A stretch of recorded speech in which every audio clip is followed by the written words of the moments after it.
하겠습니다.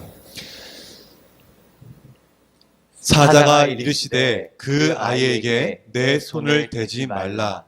그에게 아무 일도 하지 말라. 내가 내 아들 내 독자까지도 내게 아끼지 아니하였으니 내가 이제야 네가 하나님을 경외한 줄 아노라. 인하의 말씀입니다. 아멘. 다 함께 잘 읽겠습니다. 오늘 말씀은 벼랑 끝에서 얻는 것이라는 제목으로 우리 고향 YM 지부의 장지동 간사님께서 말씀 전해주시겠습니다. 제가 지금은 고향집에 속해 있지만 본래는 아니고 3년 제 간사 생활을 처음 했을 때는 광주 지부에 있었습니다. 광주 지부에서 저는 DTS라는 훈련 사역을 했었는데 이때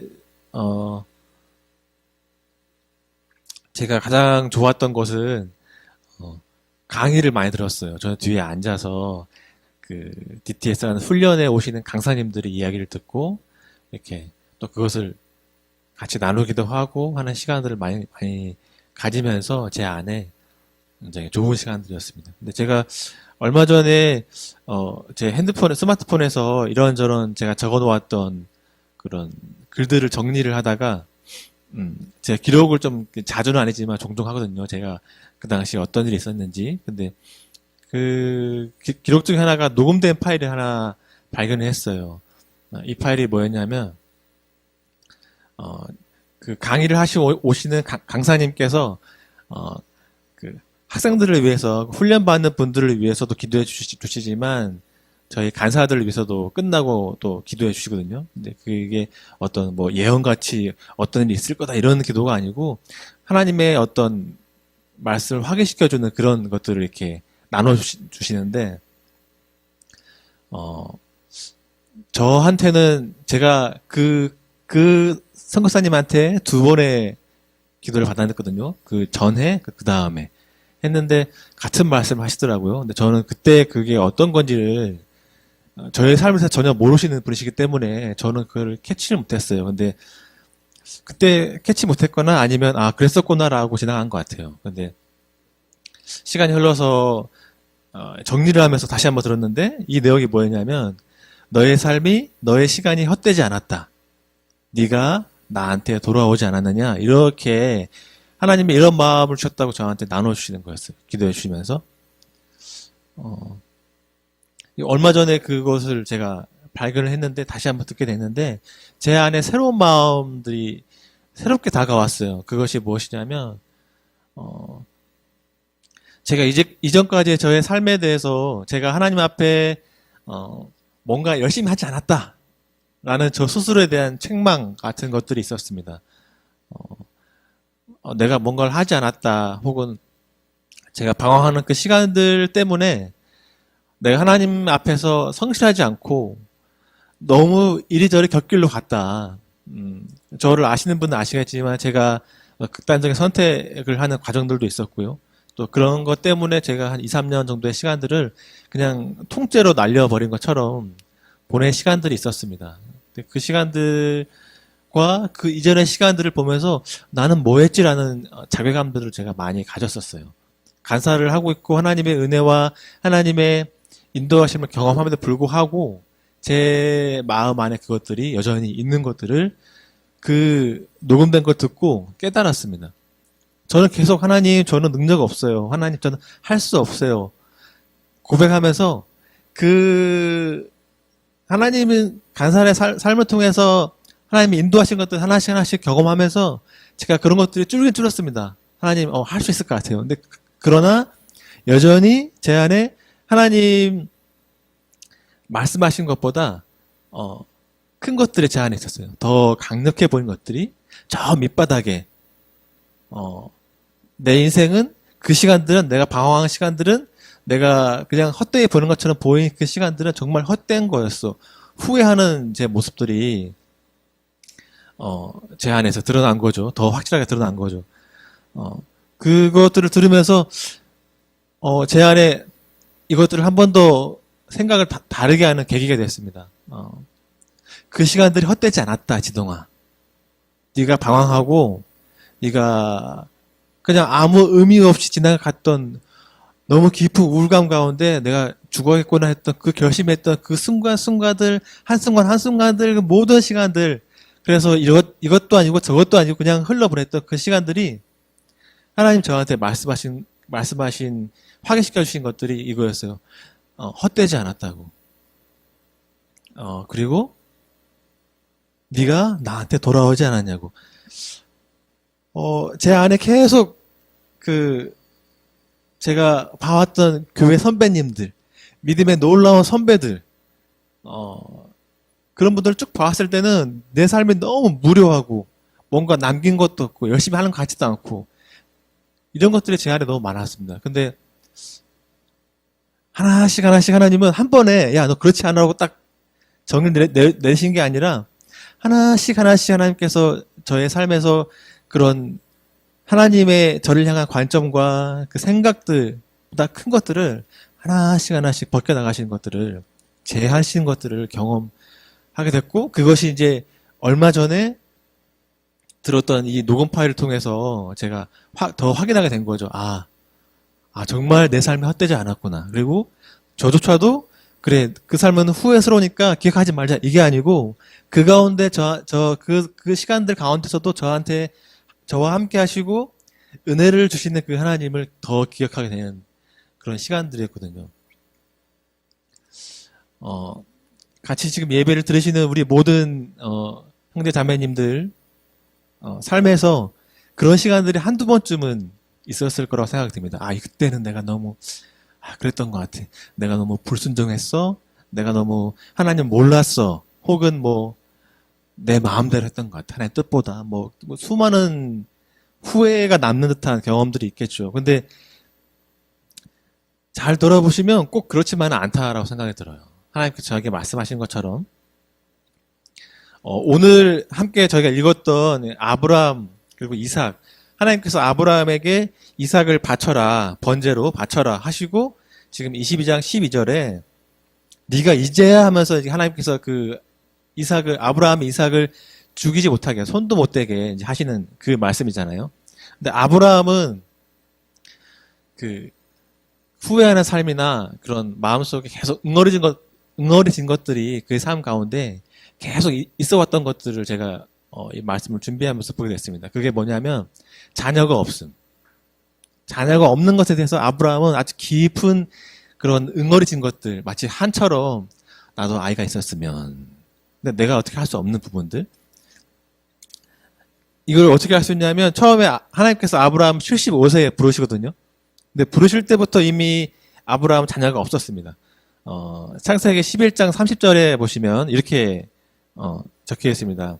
성경에서 11장 10절부터 아브라함의 그러니까 선조들 노아 이후에 셈의 후손들에 대해서 족보가 쭈르륵 나와 있어요. 누가 누구를 낳고 몇 살에 누구를 낳고 얼마 동안 살다가 죽었다.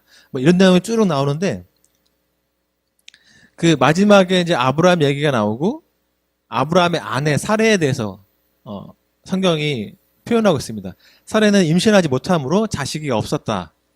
여기서 자식이 없다, 임신하지 못한다. 그러니까 임신하지 못한다는 이 말이 저는 약간 와닿지 않더라고요. 이게 임신을 안 한 건가? 못한 건가? 근데 이제 원어적으로 봤을 때는 이 단어는 아카르라는 단어인데 이 단어는 임신을 못하는 그러니까 불임의 그러니까 이거는 본인이 의지로 할 수 없는 것인 거죠. 사례는 처음부터 임신하지 못하는 상황입니다.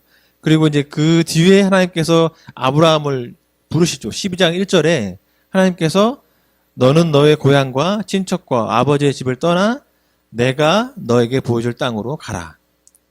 그 다음에 이제 큰 민족을 이루고 너에게 복을 주고 너 이름이 아주 크게 될 것이다. 너는 복이 될 거야. 그리고 너를 축복하는 자에게 내가 축복하고 너를 저주하는 자에게 내가 저주할 거고 땅의 모든 사람들이 너로 말미암아 복을 얻을 것이다. 이렇게 명령하시면서 언약하시면서 떠나라라고 말씀하시죠. 근데 아브라함은 처음에 떠날 때부터 자녀가 없었어요. 근데 재밌는 거는 하나님께서 지금 약속하신 건 네가 큰 민족을 이루게 하겠다. 내가 지금 큰 민족이 되게 하려면 적어도 내 자손이 있어야 되는 건데, 내 아들이나 딸이, 근데 이 당시에는 딸이 아니라 아들로 이렇게 한다 생각했겠죠. 그래서, 근데 아브라함은 아들이 없었어요. 자녀가 없었어요. 하나님 부르실 때부터. 근데 하나님이 첫 부르심이 네가 큰 민족이 될 거다. 아브라함은 살짝 기대했을 것 같아요. 아, 큰 민족? 어떻게 되는 거지? 근데 아브라함은 요때, 약간 포기한 듯한 상황인 것 같습니다. 상황입니다. 왜냐하면 아브라함이 롯을 데리고 갔어요. 그리고 아브라함이 떠나온 아브라함이 느꼈던 자녀 없음에 대한 트라우마가 이미 깊어서 아브라함은 내가 아이를 낳을 수는 없을 거야. 다만 롯을 데리고 가겠다라고 결심했던 것 같아요. 왜냐하면 11장에 보시면 아브라함의 선조들, 뭐 아버지, 할아버지 쭈르륵 올라가죠. 그분들을 보시면 아버지를 제외하고는 다 30살 전후로 다음 자녀를 낳았습니다. 첫 자녀를, 첫 아들을. 근데 아브라함의 아버지 데라만 70살에 첫 자녀를 낳아요. 그러니까 아브라함의 아버지 데라는 우리 아버지는 다 30살, 우리 할아버지 30살쯤에 낳았는데 나는 아직도 자녀가 없네? 한 다음에 40년 뒤에 아들을 낳아요. 근데 아브라함은 지금 75세잖아요. 75세. 75세고 거기다 아내는 사례는 임신을 못해요. 그냥 포기했겠죠. 나는 안 되는구나. 나한테 자녀는 있을 수 없는 거구나.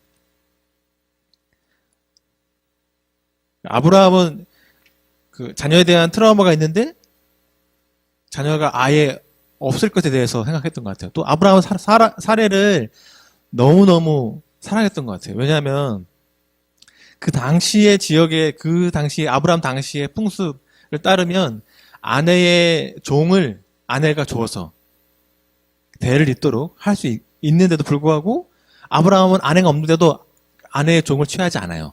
그냥 쭉 살아가요. 지금 75세면 아버지 데라가 아브라함의 형제들을 첫 형제를 낳은 그때보다 5년이 지난 시기잖아요. 근데도 계속 같이 살고 있는 거잖아요. 사라의 종을 취하지 않고. 아브라함이 포기했었고, 그리고 하나님이 부르셨을 때 큰 민족을 말씀하시니까 롯을 데리고 가겠다. 롯이 내 후사가 나를 잇는 사람이 되겠지 했는데 이걸 어떻게 짐작할 수 있냐면 창세기 13장 14절에 보시면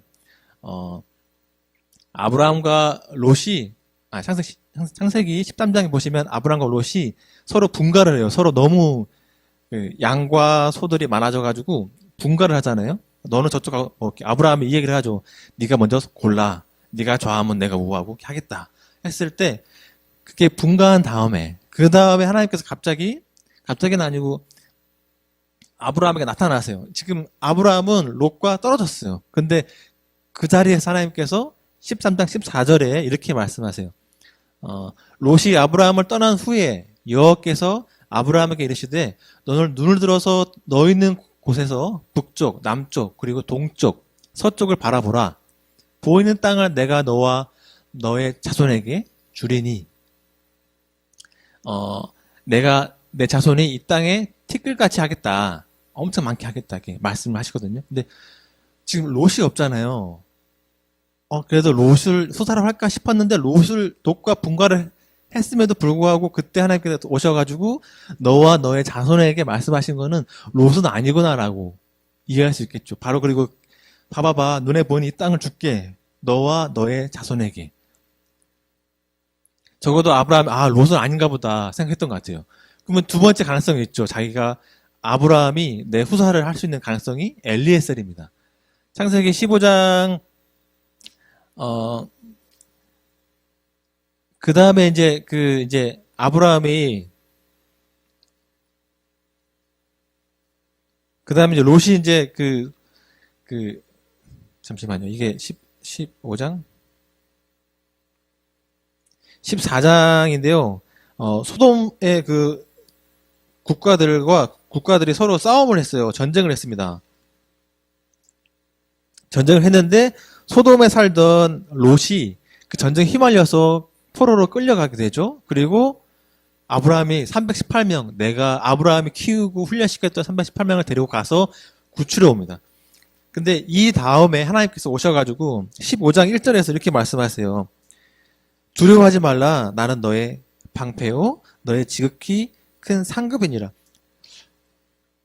왜 두려워 말려 하셨을까요? 아무래도 318명 가지고 쳤는데 사실 그 도시국가들 뭐 부족 국가들은 굉장히 군대가 컸겠죠. 근데 그 사람들이 뭐야 겨우 그 인원 가지고 우리를 친 거야? 다시 올 수도 있겠다 생각이 들었어요. 그래서 하나님께서 두려워하지 말라. 내가 너를 지키겠다. 내가 너의 방패다. 그리고 하나님께서 이제 이 말씀하시죠. 나는 너의 큰 상급이니라. 그러니까 하나님께서 내가 너의 상급이야. 내가 너의 보상이야. 내가 너한테 정말 중요한 거야. 라고 말씀하시는데 이 말을 듣고 나서 아브라함이 뭔가 이렇게 왜 우리가 아픈 것들을 확 찔리면 혹 튀어나온 것처럼 아브라함이 이런 말을 합니다. 2절에 이렇게 말씀하죠.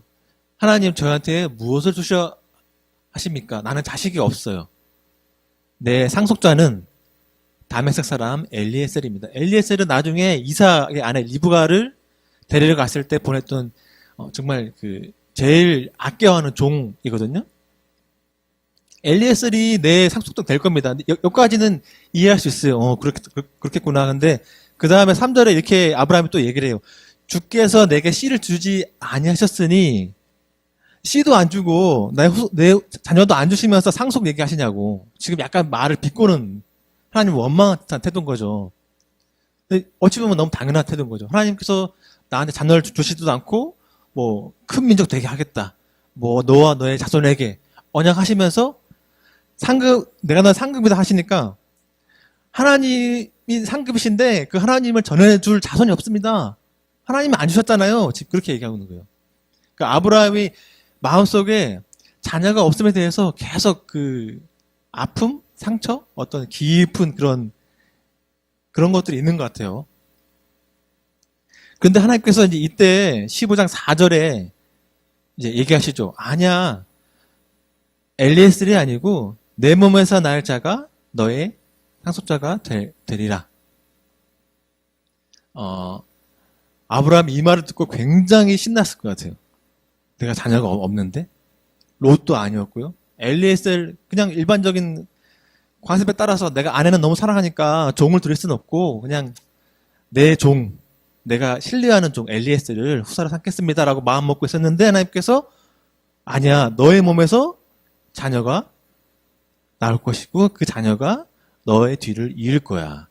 나와 언약하게 될 거야. 이렇게 말씀하시는 거죠. 아브라함이 이게 막 흥분됐을 것 같아요.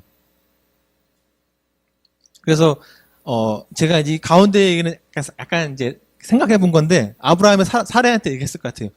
여보, 하나님이 나의 몸을 통해서 자녀를 주신대. 근데 사례는 알잖아요. 본인은 아이를 낳을 수 없다는 거를. 근데 아무리 생각해도 나는 아이를 낳을 수 없는데 하나님께서 아브라함을 통해서 자녀를 낳겠다. 그러면 나는 아니구나. 그럼 내 종을 줘야지. 그러니까 아브라함은 이때까지도 충분히 사례의 종을 취할 수 있음에도 불구하고 취하지 않고 함께 살아온 거를 본다면 사례는 계속 여보, 하나님이 하셨잖아요. 그냥 하갈 취하세요. 하갈 취하세요. 하갈 통해서 대를 이읍시다. 몇 번씩 했을 것 같아요. 그렇지 않다면 이미 아브라함은 그런 마음이 있었다면, 대를 이을 마음이 있었다면, 사라를 사랑하는 것보다 대를 잇는 게 더 중요하다라고 느꼈다면 벌써 어떻게든 대를 이었겠죠. 근데 그렇게 하지 않고 하나님 말씀하시니까 그 말을 들은 사례는 여보, 그냥 내 종 하갈 통해서 대를 이읍시다. 하나님이 하갈 통해서 당신과 하갈 통해서 하시겠죠. 몇 번씩 한 다음에 결국에는 아브라함의 예스를 한 것 같아요. 그럽시다.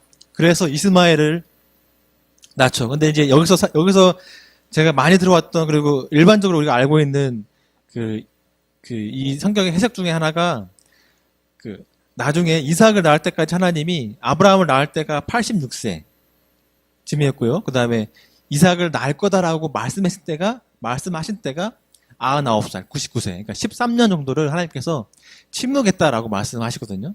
이렇게 많이들 얘기하시더라고요. 그리고 침묵이 어떤 징벌의 의미다, 징계의 의미다라고 하시는데 저는 약간 여기에 그 성경에서 나오는 얘기를 그대로 순서를 본다면 약간 단정 지을 수 없다 생각해요. 왜냐하면 하나님께서 지금 아브라함의 몸을 통해서만 얘기했지 사라의 몸을 통해서라고 얘기하지 아직 않으셨어요. 그리고 하갈을 통해서 하갈이 이스마엘을 임신했을 때 하나님께서 그 하갈이 이제 사라를 막 업신여기죠. 내가 아브라함의 애를 가졌어요 하면서 이렇게 업신여기죠. 그러니까 이제 사라가 이 뭔 일입니까? 저 종이 내 종인데 지금 나를 업신여겨요. 그러니까 아브라함이 그럼 마음대로 하세요. 왜냐면 사라를 더 사랑하니까 마음대로 하세요 했는데 너무 학대해서 하갈이 도망가잖아요. 임신한 상태에서.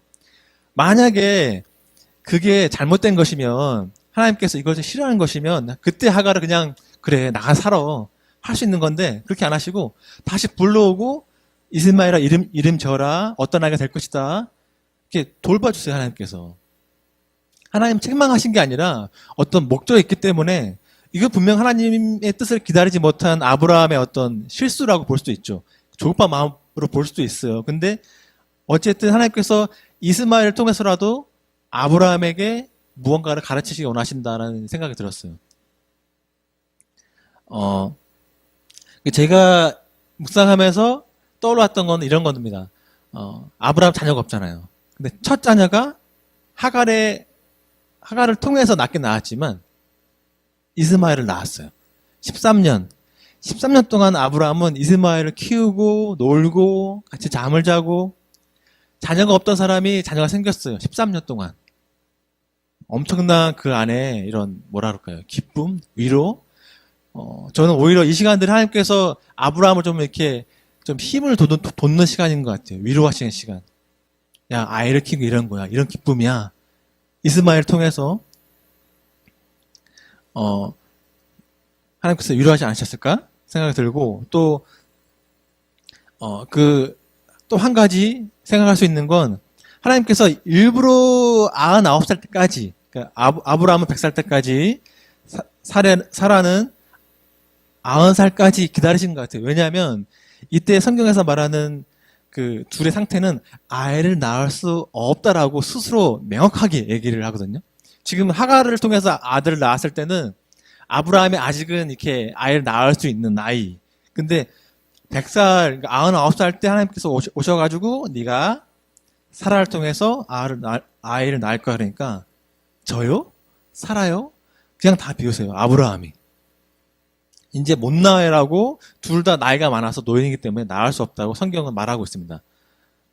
하나님께서 아무것도 할 수 없는 그 두 사람에게 이삭이라는 진짜 하나님의 어떤 그 언약을 이어갈 하나님의 약속이 성취될 그 아들을 주시기 위해서 그 아들을 그냥 주시는 게 아니고 너희는 할 수 없잖아. 내가 하게 해줄게. 하나님의 능력, 하나님의 영광, 하나님이 어떻게 그 아들을 주시는지 확실하게 보여주시기 위해서 기다리신 게 아닌가 생각이 들어요. 그러니까 하나님은 동시에 취하신 거죠. 이스마엘을 낳았지만 아브라함이 실수를 해서 이스마엘을 낳았다고 우리가 가정한다 할지라도 하나님이 그것을 통해서 아브라함을 위로하시고 또 기다리시면서 하나님의 계획을 하나씩 이루어 가시는 거죠. 이제 그 다음에 이스마엘로 그래서 아브라함은 이제 이스마엘을 낳았으니까 너무 행복하고 좋은 것 같아요. 아브라함은 이스마엘을 얼마나 좋아했냐면 나중에 22장 11절에 그 아브라함이 그러니까 이스마엘이 이삭을 이렇게 막 그 뭐라고 놀린다 그러나요? 막 괴롭히고 그랬어요. 그러니까 사라가 여보 이게 무슨 일이에요? 쟤 내보냅시다. 그러고 나서 그때 아브라함의 반응이 아브라함의 그의 아들로 말미암아 그 일이 매우 근심이 되었더니 아브라함은 그의 아들, 그러니까 이스마엘도 본인의 아들이기 때문에 내보내는 게 너무 힘든 거예요. 13년 동안 이렇게 옆에 키워봤고 같이 봐왔고 얘가 자란 걸 봐왔는데 아빠 하면서 그 아버지와 아들의 관계를 이어왔는데 내보내는데 이삭 때문에 근심되었더라. 아브라함은 이스마엘을 정말 이렇게 마음에 얘가 내 후사구나 엘리에스를 다음으로 이스마엘을 낳았을 때 생각했다고 우리가 알 수 있죠.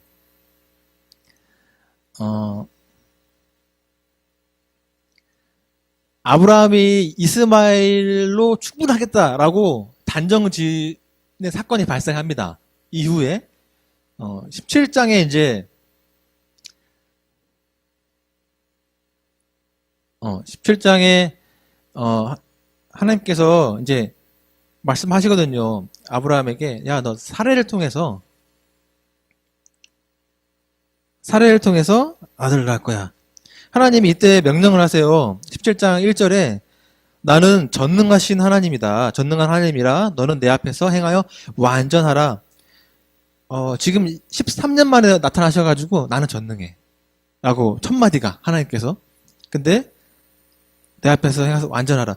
이 말의 의미가 뭐냐면 하나님께서 미리 언지를 주시는 거예요. 야, 내가 너 아이 못 낳을 것 같지? 내가 너 낳게 해줄게. 나는 전능한 하나님이야. 미리 언지를 주심에도 불구하고 아브라함은 모르고 할례 행하라 할 때는 할례를 이렇게 행합니다. 근데 사라를 통해서 아들을 낳을 거야. 그러니까 네? 이렇게 얘기해요. 이 앞전에 엘리에스를 얘기했죠. 하나님께서 너를 통해서 낳을 거다라고 말씀하시기 전에 하나님은 내가 상부다 얘기하니까 그 아브라함이 그러면 엘리에스로 하세요. 이렇게 뭔가 이렇게 돼. 이미 마음속에 답은 정해지는 것처럼 엘리에셀이에요. 딱 했는데 이번에 똑같이 이스마엘로 하시죠. 이렇게 반응을 지금 보이고 있는 거예요. 아브라함이 하나님의 그 전능하심 믿지 못하고 하나님께서 아브라함과 사라를 통해서 아들을 낳을 거란 것에 대해서 신뢰하지 못합니다. 이것이 바로 드러나는 게 조금 있다가 그랄 땅에서 잠시 아브라함과 사라가 머물 때 그랄 왕 아비멜렉이 사라를 보고 아내를 취해요. 근데 우리가 알다시피 맨 처음에 하나님 부르신 다음에 애굽으로 내렸거든요. 기근 때문에. 근데 거기서도 바로 왕이 우와 하면서 사라가 너무 이쁘니까 우와 하면서 데리고 옵니다. 그 당시에 아브라함이 내 동생이에요. 이렇게 얘기를 하잖아요. 똑같이. 재밌는 거는 이미 이때는 아브라함, 사라 둘 다 하나님께서 너의 둘을 통해서 아들이 있을 거야. 1년 후에 했는데도 불구하고 그 1년 사이에 아내를 동생이에요 속이면서 그냥 보내버려요. 그냥 힘없이. 그 막 318명 데리고 막 싸우고 했던 그 아브라함이 아니고 지금 뭔가 좀 이상한 것 같죠. 아브라함은 하나님께서 우리 둘을 통해서 아이를 낳으실 거라고 전혀 신뢰하지 않는 것 같아요. 그런데 똑같이 하나님 한 번 더 가르치시죠. 아비멜렉을 가가지고 야, 너 왜 그랬어? 아비멜렉 저 잘못한 거 없어요. 하나님 아시잖아요. 알어. 네가 범죄할까봐 내가 지금 알려주는 거야. 돌려보내줘. 그 아내가 돌아오고요. 뭐 양과 말과 뭐 남종 여종 이렇게 막 아비멜렉이 보냅니다. 똑같이 다시 돌아오죠. 아내가. 그리고 나서 아브라함이 사라로 말미암아 이제 아들을 낳아요. 이삭을 낳죠. 아브라함은 너무 좋았던 것 같아요.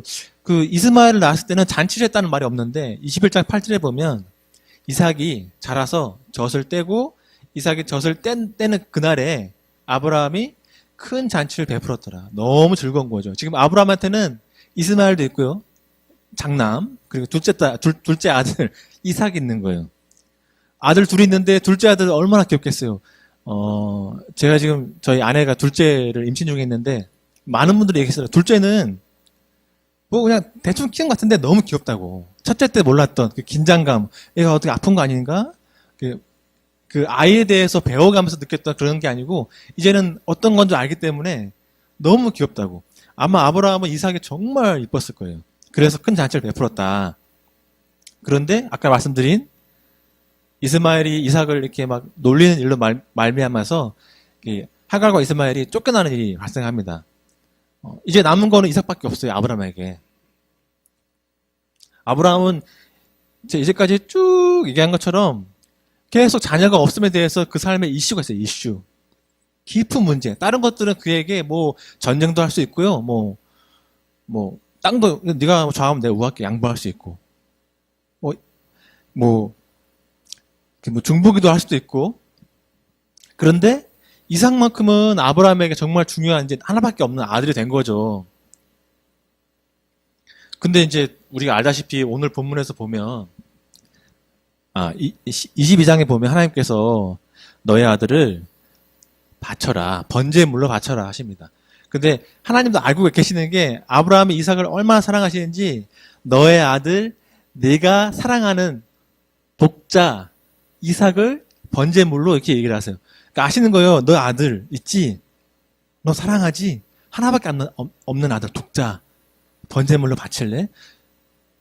우리가 아니고 제가 이걸 보면서 하나님은 처음부터 차라리 네가 너와 사라를 통해서 아들을 낳을 건데 이름 이삭이라 하고 그랬으면은 그 쭉 살아온 기간 동안 이삭이랑 좀 더 친밀하게 지냈다가 바치라 했으면 모르겠어요. 근데 굳이 어렵게 처음에 롯인가 싶었다가 그다음에 엘리에셀인가 싶었다가 하나님이 언약을 하시고 약속하시는데 내 후손은 누구지? 그다음에 이스마엘인가 싶었는데 끝내는 이삭을 주신 거잖아요. 모든 것들을 다 정리 이렇게 가르시고 이삭만 안 그쳤다고요. 왜 하나님께서 이렇게 단번에 말씀 안 하시고 만약에 하나님께서 그 언약을 지키시고 한 번에 그냥 쭉 이으실 거면 그냥 이삭 낳을 거야 이삭으로 하자 이러면 되는 것인데 하나님께서 왜 하나씩 하셨을까? 이 생각이 들었습니다. 근데 제가 이제 마지막 결론을 내고 싶은데, 22장 12절에 보시면, 이렇게 하나님이 아브라함의 행동에 대해서, 이삭을 바치려는 행동에 대해서 이렇게 얘기합니다. 아브라함아, 네가 너의 아들 독자까지도 아끼지 아니하였으니, 라고. 독자까지도라는 얘기를 해요. 이 말을 반대로 얘기하면 너 아들 빼고 다 나한테 아끼지 않았다고. 너 아들 빼고 이삭 빼고 너 마음속에 너의 삶에서 나보다 하나님보다 더 중요한 것은 없었다고. 근데 이삭만이 네가 나한테 바치지 않은 하나님 얘만큼은 안 될 것 같아요 했던 그 부분 이삭이에요. 이삭. 지금 쭉 우리가 해왔던 얘기들을 보면 아브라함이 충분히 그럴 수 있다고 이해할 수 있죠. 하나님이 그 시간을 들으신 이유는 아브라함이 하나님을 신뢰하도록 그 시간들을 하나씩 13년 동안 이스마엘을 키우게 하신 거예요. 사실은. 신뢰함이 없이는요 아브라함은 아마 이때 바로 얘기했으면 하나님 이삭만큼은 안 돼요. 아시잖아요. 제가 얼마나 그 마음 상처가 있는지. 근데 우리가 지금 결과적으로 알고 있는 건 아브라함은 이제 22장을 쭉 보시면 전혀 일말의 망설임도 없는 것처럼 행동을 해요. 근데 아브라함의 마음에 분명히 갈등이 있었을 겁니다. 13년간 이스마엘을 키웠잖아요. 이스마엘과 둘째 아들 지금 후손을 이삭밖에 없지만 사실은 이스마엘과 둘째 아들 이삭도 같이 살았잖아요. 그 삶을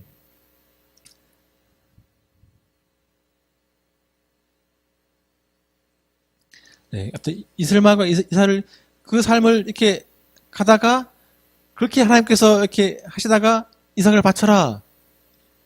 하나님께서 아브라함을 위해서 이렇게 시간을 계속 이렇게 훈련시키신 거죠. 바칠 수 있도록. 아브라함은 그 마음 가운데 고통이 있었겠지만 하나님을 신뢰할 수 있겠다. 우리가 잘 아다시피 히브리서에 보면 아브라함은 믿음으로 이삭을 바쳤다고 해요. 그리고 거기 표현하기로는 이렇게 표현합니다. 하나님이 능히 이삭을 죽은 자 가운데서 살리실 것을 믿었다고. 그러니까 아브라함은 이때 이미 믿음이 있는 거예요. 그리고 하나님을 바칠 만한 믿음이 있는 겁니다. 하나님이 한다. 이삭을 바칠 만한. 그러면 우리가 한 번 더 생각하게 됩니다. 이삭을 바칠 만한 믿음이 있는 아브라함에게 왜 굳이 바치라고 했을까? 마음의 중심 보시잖아, 하나님께서. 그래, 네 마음을 알겠어. 근데 왜 바치라고 하셨을까? 이걸 보면서, 하나님은 진짜 섬세하시다라고 느낀 건 뭐였냐면, 하나님이 이 모든 과정을 아브라함을 위해서 하셨고요. 이삭을 바치라는 것도 이삭을 위해서 하신 거예요. 이게 하나님께서 명령하신 거죠, 명령. 이렇게 해라. 아브라함은 순종을 했고요.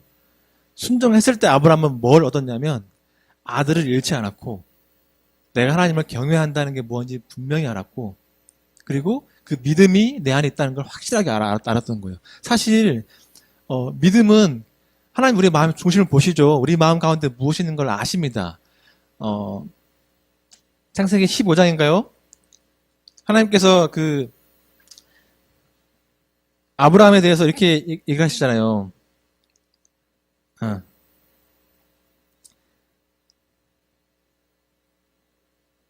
하나님께서 내가 너의 방패다, 큰 상급이다. 그 다음에 뭐 너의 몸에서 아들이 나올 거다 했을 때 그 15장 6절에 보시면 아브라함이 여호와를 믿으니 하나님은 그 마음속에 믿은 거를 그래 맞아 너 믿었어라고 의로 여기신 거예요. 의로. 근데 굳이 이삭을 바칠 때는 하나님께서 바치라고 칼 찌르기 전까지 하나님께서 기다리시는 거예요. 계속.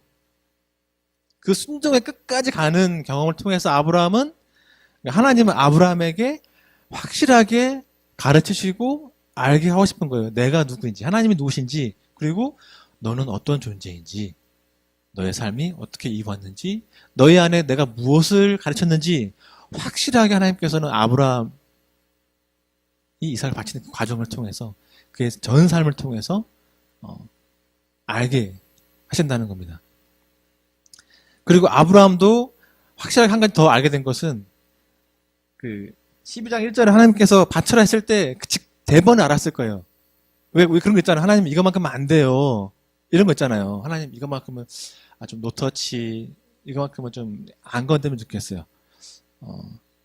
어쩌면 우리 삶 가서 그런 게 꼭 한두 개씩 있잖아요. 그리고 우리 삶 가운데 두려움이 있습니다. 하나님 이것만큼은 잃고 싶지 않습니다. 근데 아브라함에게 하나님이 이삭을 바쳐라 했을 때 아브라함은 대번에 알았을 거예요. 올 것이 왔구나. 왜냐하면 본인도 알거든요. 이삭이 나한테 너무 중요해. 하나님보다. 이삭을 사랑하는 마음, 내가 정말 끝으로 원했던 자녀, 그리고 하나님 말씀하신 그 언약에 이룰 그 자녀, 내가 너무 사랑하는 사라의 아들, 모든 것을 만족시키는 너무 귀한 이 아들이 내가 하나님보다 더 사랑한다는 것을 직감했을 거예요. 그리고 이거는 외나무도 피할 수 없는 길이다. 벼랑 끝이다. 라고 직감했을 겁니다. 근데 아브라함의 했던 행동을 보면 아브라함이 하나님을 더 사랑한다는 거를, 하나님을 더 귀하게, 하나님이 진짜 상급이라는 거를 확실하게 이해하고 있었던 것 같아요. 자기가 믿음으로 가지고 있던 것 같습니다. 그래서 아브라함 했던 행동은 이거죠. 바로 바치는 거. 22장을 보시면 아브라함의 이삭을 바치러 가는 과정이 보면 단번에 푹 간 게 아니고 이렇게 합니다. 아침 일찍 일어나서 나귀의 안장을 채우고 그 다음에 번제에 쓸 나무를 쪼개서 직접 나무를 쪼개서 지고 떠난 다음에 3일 길을 가고 이제 멀리 하나님께 바칠 모리아 산이 보이니까 번제나무를 갖다가 아들에게 짐을 지우고, 지금 다 아브라함이 하고 있는 거예요. 짐을 지우고 그 다음에 올라가죠. 중간중간에 저는 조금 그랬거든요. 그래도 아브라함이 좀 망설이지 않았을까? 마음은 어땠을지 몰라도. 근데 아브라함은 분명한 뭔가 기준이 안에 있어요. 지금 6절에 5절에 22장 5절에 이렇게 표현해요. 멀리 이제 모래산이 보이니까 이제 우리 둘이 갔다 올게. 근데 이렇게 종들한테 얘기합니다. 너희는 나귀와 함께 여기서 기다려. 내가 아이와 함께 저기 갔다가 예배하고 우리가 너희에게 돌아오리라. 우리가 돌아오겠다고. 지금 아브라함은 이삭을 죽이러 가는데 우리가 돌아오겠다고. 이미 아브라함은 알고 있는 거예요. 이게 지금 피할 수 없는 거구나. 하나님 나를 시험하시는 거구나. 그리고 이삭이 정말 죽더라도, 내가 죽더라도 히브리서 말씀처럼 살리시겠구나. 내가 아이를 못 낳았는데 주신 아들이기 때문에 그럼 또 주시겠지. 아브라함이 이미 이 마음 가운데 확증이 된 거예요. 그럼에도 하나님은 계속 그냥 놔두세요. 쭉 올라가서 이삭을 바치도록. 하나님은 얼마나 섬세하시고 얼마나 그 치밀하시냐면 아브라함이 이삭을 바치려고 하는데 이삭이 올라갈 때 나무를 치고 가거든요. 아주 어린 나이는 아닌 거죠. 나무를 들 정도면 힘도 웬만큼 있고 지금 아브라함은 적어도 100살이 넘은 100한 뭐 10 몇 세. 이삭이 10대 중반이나 쳐도 110 몇 세겠죠? 노인인 거죠. 이미 아브라함과 그 사라에 대해서 성경에서 이 앞에 아들을 낳고 했을 때 그 둘을 표현한 단어가 노인이다, 늙었다라는 표현을 하거든요. 이때는 그 한참 지거든요. 이삭은 짐을 질 만큼 힘이 있었어요. 근데 너무 얌전하게 뭐 반항했다, 저항했다 전혀 1절 이 말씀에 언급이 안 나와 있습니다. 근데 여기서도 알 수 있는 게 하나 있어요. 하나님이 아브라함에게, 그러니까 아브라함을 얼마나 제대로 훈련시키셨는지, 그래서 이 벼랑까지 와도 아브라함이 너무 그 마음은 힘들겠지만 순종했는지 알 수 있는 게, 하나님이 아브라함을 선택하신, 아브라함을 택하셔가지고, 굳이 아브라함을 택하셔가지고, 지금 이 과정을 걷게 하신 이유에 대해서 하나님이 말씀하시거든요. 지금 18장.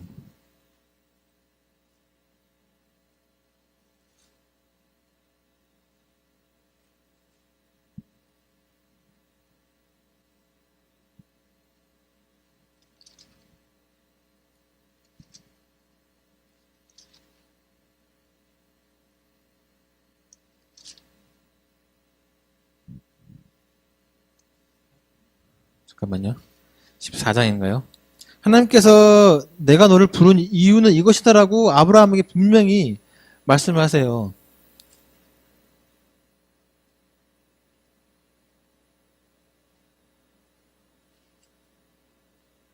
잠시만요.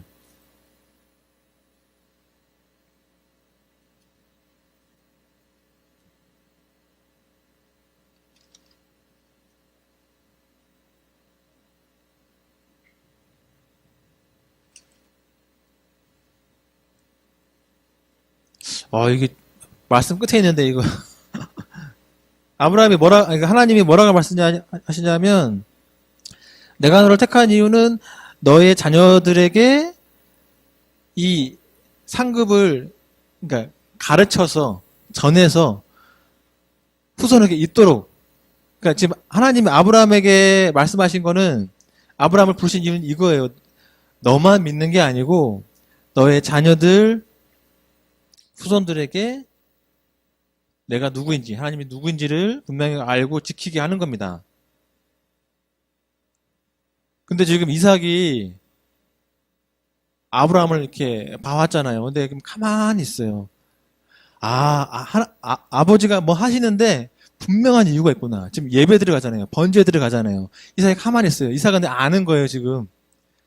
하나님 뭔가 하시는구나. 그럼 내가 가만히 있어야지. 이삭이 반응 자체가 아브라함이 이삭을 정말 잘 키웠다는 얘기입니다. 하나님 놓으신지. 그리고 지금 이 과정을 가운데서 이삭이 아브라함을 통해서 하나님을 제대로 배운 거죠. 알게 된 거죠. 그러니까 이삭이 지금 번제단에 왔고 재물 없고 중간에 물어보잖아요. 재물 어디 있어요? 나무도 있고 칼도 있고 뭐 불도 있는데 재물이 없어요. 그러니까 아브라함이 얘기를 합니다. 하나님께서 하나님을 위해서 예비하실 거야. 근데 이삭은 그대로 믿고 가요. 갔는데 없잖아요. 재물이. 그리고 뭐 아버지가 막 나무를 쌌는데 재물이 아직 없어. 근데 갑자기 결박을 해. 그냥 그래서 이게 막 아플 테니까 결박을 해서 이게 올리죠. 이게 결박했다고 말씀에 나와 있고요. 이삭은 전혀 반응하지 않습니다. 그냥 그대로 올라갑니다. 하나님이 이삭을 정말 그 말씀대로 하나님이 후손들도 하나님을 알도록 제대로 훈련시켰다 이거죠.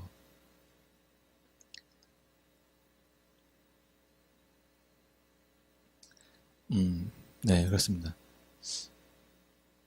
하나님이 아브라함을 이 과정을 통해서 이삭을 바치는 과정을 통해서 마지막 그 변화 같은 그 순간들을 통해서 아브라함이 확실하게 이제 알게 되신 거는 이걸 통해서 저희가 알 수 있는 거는 하나님보다 소중한 것이 있다면 내려놓아야 된다는 겁니다. 그리고 하나님께서 말씀하실 때 순종하는 건 우리를 위한 것이에요. 우리를 위한 것입니다. 그 순종은 나를 위한 것이고 나를 위한 순종이면서 동시에 하나님을 위한 것이고 이 순종을 인해서 다른 사람들이 내 안에 계신 하나님을 보게 되는 거죠. 뭐 이 아브라함 이삭을 바치는 이 내용은 너무 많은 것들이 안에 들어있어요. 뭐 아브라함 이삭을 사실은 마음속으로는 이미 죽였는데 죽지 않고 살아났잖아요. 마치 탕자가 들어왔는데 그의 아버지가 이는 죽었다가 살아난 내 아들이다라고 표현한 것처럼 그리고 대신 누가 죽나 옆에 있는 양이 하나님께서 양을 예비하셔가지고 양을 대신 죽입니다. 우리가 알다시피 그 양은 예수님의 희생을 이제 의미하거든요. 우리한테 미리 이렇게 암시하시는 거죠, 하나님께서.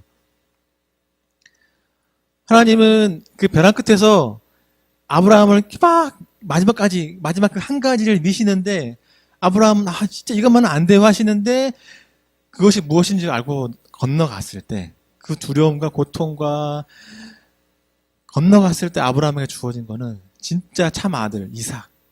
죽었지만 살아난 이삭. 진짜 정말 더 귀한 아들이죠. 하나님은 어떤 분이신지 내 안에 하나님은 정말 상급이시구나 확인되고요. 내가 하나님이 어떻게 바라보는지 나의 태도가 확인됩니다. 말씀을 좀 맺기를 원하는데요. 하나님보다 소중한 것이 하나님 이것만큼은 안 돼요. 그리고 그런 것이 있다면 혹은 저희 삶 가운데 외나무 길 같아요. 뒤로 갈 수도 없고 뒤로 가면 돌아갈 수 없는 상황이고 앞으로만 가야 되는데 길이 없는 것 같아요. 하나님 여기 길이 아닌 것 같아요. 이게 나의 실수든 하나님의 인도하심이든 사실은 하나님은 모든 것들을 선으로 바꾸시니까 이 길 가운데서 이런 상황 가운데 혹시 처하시는 분 계십니까? 벼랑처럼 느껴지는 상황. 정말 소중한 것인데 하나님께서 바치라고 했을 때 이것만큼 안 돼요 하는데 그거를 건들 것 같은 하나님께서 이거 나한테 바쳐볼래? 라고 말할 것 같은 그 두려움에 계신다면 아브라함을 좀 보시면 좋겠어요. 하나님께서 아브라함에게 이삭을 잃게 하지 않으셨어요. 결국은 하나님께서 이삭을 그냥 죽여서 끝났다 다시 부활시켰다 이런 상황이 아니고 그냥 그 이삭을 온전히 아브라함에게 주신 거예요. 아브라함의 믿음은 증명되고 하나님 누구신지도 알게 되면서 동시에 이삭은 죽지 않았어요. 하나님은 다 계획이 있으신 거죠. 여러분 하나님은 어떻게 신뢰하십니까? 어디까지 신뢰하세요? 제가 이 말씀을 준비하면서 제 안에 있는 질문들을 한 번 더 돌아보게 되거든요. 저도 저희 아내, 저희 아들 사실 그게 저한테 가장 중요한 건데 그리고 제가 지금 안신년을 하고 있는데 제가 정말 어려운 시간들을 보내긴 했지만 더 어려운 시간 올 수도 있겠다. 근데 나 넘어가야겠다. 왜냐고요? 하나님께서 그 시간들을 넘어가려고 해도 그것은 무언가를 잃게 하지 않으실 거라는 거를 잃게 하는 것보다 더 중요한 그 무언가를 주실 거라는 거. 이삭을 잃을 것 같았지만 얻었던 아브라함처럼 결국에는 얻게 하실 거라는 걸 대해서 내가 신뢰하겠다는 그런 믿음이 작은 어떤 것들이 생겼습니다. 하나님을 우리가 좀 더 신뢰했으면 좋겠어요. 지금 내 수준이 한 50이다. 괜찮습니다. 왜냐하면 아브라함도 그랬어요. 하나씩. 하나님께서 절대 급하게 수준이 안 되는데 바칠 만한 수준이 안 되는데 너무 어려운데 바쳐라 이렇게 하지 않으신다는 거죠. 우리 수준에 맞게 하나님의 완전한 때에 하나님 완전하게 우리를 인도하십니다. 그분을 신뢰했을 때 우리 삶에 일어나는 건 두려움보다는 하나님의 인도하심에 대한 신뢰. 함께 좀 기도했으면 좋겠습니다.